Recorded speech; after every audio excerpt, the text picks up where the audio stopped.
చేయాలంటే ఇరాన్ నేలపైన కాలు పెట్టాలి. మీ సైన్యం వెళ్ళే ధైర్యం ఉందా? వెళ్ళని చూద్దాం. చాలా బలహీనమైన సైన్యము అమెరికా, తిరిగి పందలు వాళ్ళు, డైరెక్ట్ గా దిగి యుద్ధం చేయలేరు వాళ్ళు. మీరు ఇరానియన్ సైన్యం అట్లా ఉండదు, ఆఫ్ఘనిస్తాన్ సైన్యం అట్లా ఉండదు. 20 ఏళ్ల తర్వాత వదిలిపెట్టి వెళ్ళారు మీరు ఆఫ్ఘనిస్తాన్. ఏం చేయగలిగారు? సరిగ్గా మీ సైన్యం కంప్యూటర్ల ముందు కూర్చొని బాంబుల వర్షం కురిపించాల్సిందే. గ్రౌండ్ లోకి దిగితే కదా తెలిసేది అసలు ఎవరి సత్తా ఏంటి అనేది. ఇప్పుడు మీరు 5 మిడిల్ ఈస్ట్ లో స్థావరాలన్నీ పెట్టారండి. మీరు మీ ఆయుధాలు పెట్టారు, మీ స్థావరాలు పెట్టారు. ఒక భరోసా మిడిల్ ఈస్ట్ అందరికి నేనున్నాను, పెద్దన్నాను అని చెప్పారు. ఇప్పుడు ఏం చేస్తున్నాం? మరి వాళ్ళని కాపాడాలి కదా. సక్సెస్ అవచ్చింది వానికి. బుర్జు ఖలీఫాలు ఏవి ఆగేటట్టుగా లేదు.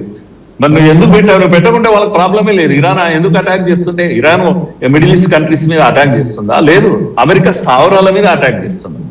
నీ ఆధిపత్యం కొరకు పెట్టావు కదా, మరి నువ్వు ఆపగలగాలి కదా. ఇప్పుడు